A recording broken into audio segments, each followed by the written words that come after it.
and welcome to the ThinkMHK podcast presented by the Manhattan Area Chamber of Commerce. On this podcast, you will hear about a variety of local matters pertaining to the business community. You also hear from local business owners to hear their story and gain valuable business insights. Thanks for tuning in today.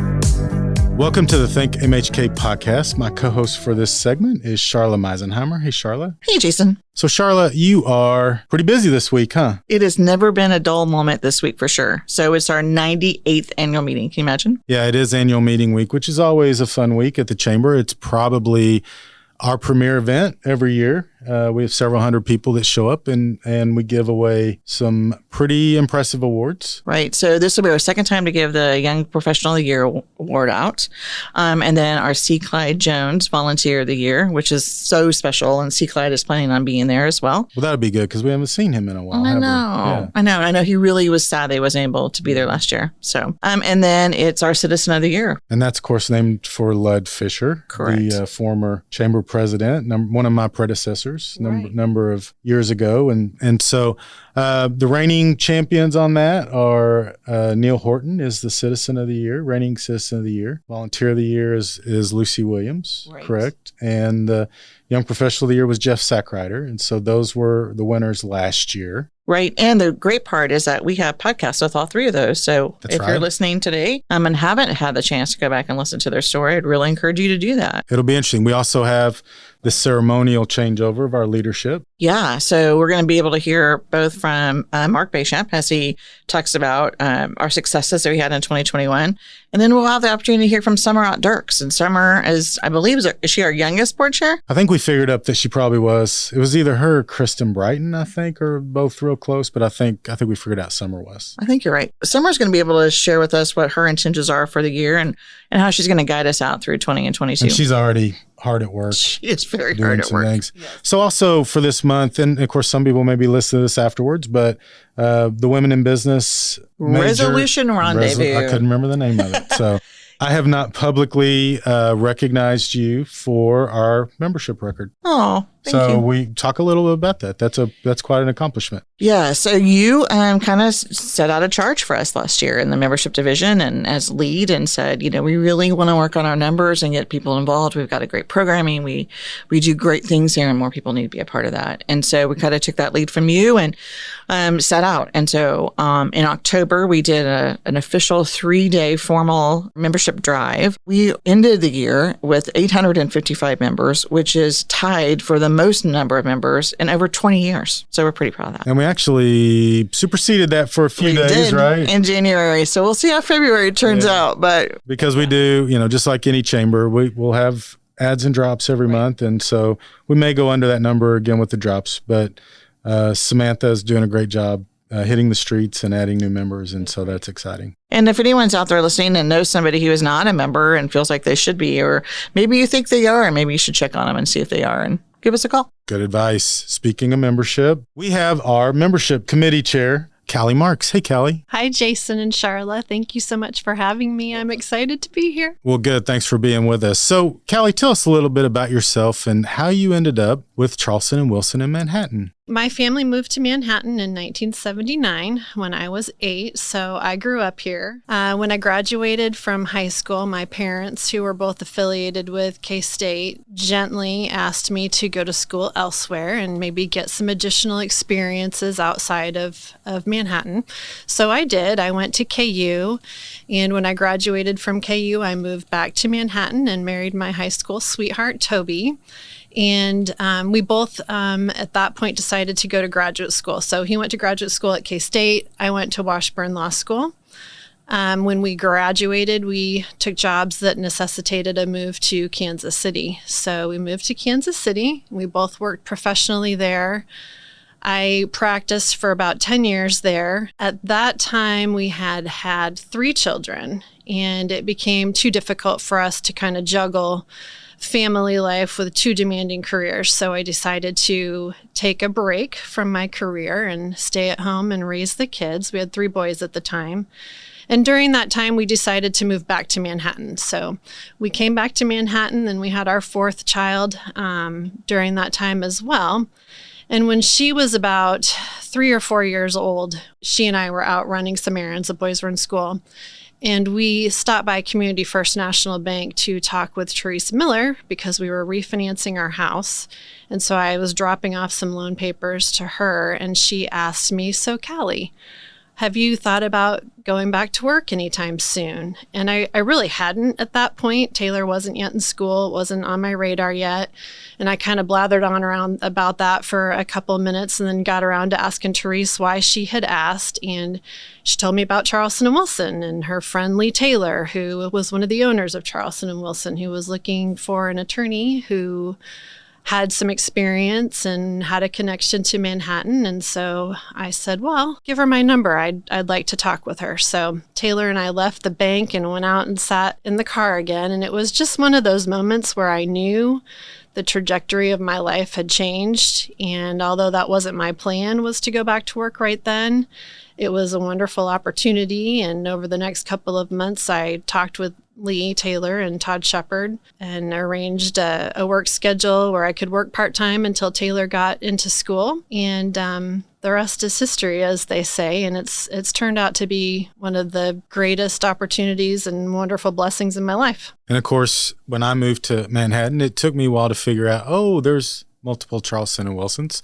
You are with the Bonded Abstracting Company. What exactly is a bonded abstractor? So that's a good question. And that is confusion that a lot of people have, not just you. Even people that have lived here their whole entire lives have that confusion, including me. When I went and started having these conversations with Lee and Todd, that was one of the questions I had was, how does this Charleston and Wilson relate to that Charleston and Wilson? To answer your question about the bonded abstractors, let me start by telling you what we do at Charleston and Wilson Bonded Abstractors. We're a real estate title and closing company. So we do real estate closings for, residential sales and refinances, commercial, ag, and we do all of the real estate title research required to support those transactions as well. So an abstractor in my field is someone who searches the public records in order to determine the quality of title to land. We have 5 licensed abstractors at Charleston and Wilson.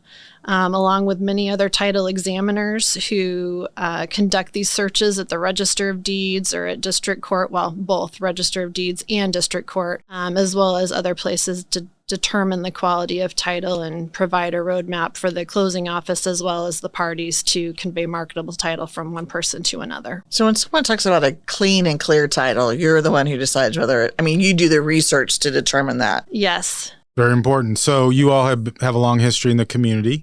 Talk a little bit about that history and then the current operation, including your refurbishment that I think most people have seen along 4th Street. We're so excited about that. The company was started in 1927, actually, by Sam Charleston, who bought the Spillman Abstract Company. He was years later joined by J. Robert Wilson, who became Sam's partner, and that's when the business became known as Charleston and Wilson Bonded Abstractors. Roy Worthington, Todd Shepard, and Lee Taylor all became owners of the company after that. And when Roy retired, Lee and Todd hired me. And then when Lee retired, that just left Todd and I, who now own the company. Todd's our president currently, but I think it's fascinating that Todd and I are only the 5th and 6th owners of this company that came into existence in 1927. Currently, we have 2 offices in Riley County and 1 in Pottawatomie County. We have our closing office here in Riley County out on the west side of town on Browning Place. And then we, of course, have our downtown office, which is where we do all the title research for Riley County transactions. And then we also have an office in Westmoreland, which is where we do our title research for the Pottawatomie County transactions. We have 28 people on staff. Most of whom are full-time employees and work in one of those 3 offices, but we do have some part-time and remote staff as well. And the downtown remodel. So we're super excited about that. That is something that Todd and I have been discussing for well over a year. Actually 2 years, I think, at this point. And we finally got it underway in October, very early October, and we're wrapping that up, I think, this month. We'll just be waiting on the furniture to get delivered in March, and we hope to be moved back in by the end of March. So we're very excited. So talk a little bit about your role as the chair of the membership committee. I'm excited to be the chair of the membership committee this year. We have a great and growing committee with smart and engaged people serving on it. Since the chamber, as you alluded to, completed this membership drive this fall, we've really been focusing our discussion so far on engagement and engaging the existing membership. How do we get all of the members to fully participate with us in the chamber? How do we engage the membership to a greater degree and to a more full degree? The committee wants to hear from as many people as possible about that. We're reaching out in lots of different ways to try to get feedback on those things. The chamber has tons to offer in networking opportunities and programming and events, and our mission is to get the membership to fully engage in those things. When did you first begin to get active in the chamber? Why did you yourself decide to get engaged? That, I would say, started in 2014 with Leadership Manhattan. My former partner, Lee Taylor, nominated me to participate in Leadership Manhattan, encouraged me to do that. And I did, and was a part of that class. And I so enjoyed that experience. I learned a lot. And I met and listened to a lot of really remarkable, smart, inspiring people. And so that's really what started it. When that Leadership Manhattan class time kind of came to an end, I wasn't done with it. I wanted to stay involved. And so I served on the Leadership Manhattan board for 6 years. And that was really the start of my engagement that led to my service on the membership committee. You and Andy Ellis were very instrumental with the Leadership Manhattan Board to be able to bring it all the curriculum back in-house. So that was kind of a charge that the two of you led together, so that all the curriculum is now currently decided with the board. Yeah, and that was really an exciting time. And I would say we did that with lots of help from other people, you included in that, Charla. Lots of help from you, lots of help from the board, lots of help from other people. So Kelly and I have a funny Leadership Manhattan story. It's Topeka time, like we go every year. It's bad weather. We told the class, if you don't want to drive, that's not a problem, but we're going to move forward. So Kelly and I drive up. We have dinner brought to the hotel. Life is great, and we're all doing well. Dick Carter comes and joins us for dinner. We say our goodnights. We go up to our room and get the phone call that says, the state of Kansas has now closed. We're like, oh. Well, now what do we do with these 20 people that are now part of Leadership Manhattan? So that's when we decided, I think, that we would always have a backup plan, I think. And that's also when you and I both realized that the Capitol does not necessarily close just because the state of Kansas closes. So, thank God for that. Yes, because we did go to the Capitol the next day, but that was a oh my goodness moment that we had together. It was, and I so distinctly remember when we were sitting there getting that news, you said to me, what are we going to do? And I kind of flippantly said, I don't know. And you said, no, I mean, what are we going to do with all these people tomorrow? I know, because we were like, okay, well, we can't send them back home. If we try to do, what kind of programming can we get in? Or maybe we have somebody come and do some speaking. And that was way before Zoom. So. Oh, and remember we took that bus? Yes. So we took the bus, and I was so worried about everybody putting on their seatbelts because the roads were bad. Did we mention that Callie's a mom? Yeah, life of a chamber exec. It's never dull. Okay, so talk a little bit about your experiences as a chamber member yourself. Well, I've met a lot of really incredible people and have been blessed to be able to learn from them and establish relationships with them. I've interacted with people that I never would have had the opportunity to interact with otherwise. It's forced me out of my comfort zone at times, I'll be honest. I'm not an extrovert like you, Charla. But I think one of the things I learned in Leadership Manhattan, though, is that in order to grow, you have to force yourself out of your comfort zone. That growth does not happen in our comfort zones. So, I think the best part of my participation with the chamber has been the people, hands down, just meeting and interacting with the people. And I just would encourage everyone to participate, and they would not be sorry. What made you decide to accept to be the chair of the membership committee? Well, I had served on the membership committee for a couple of years, and I had a lunch with Summer, where she had kind of been asking me if I was interested in serving on the chamber board, and I was kind of in the process of thinking over whether I had the time and the ability and the passion to do that.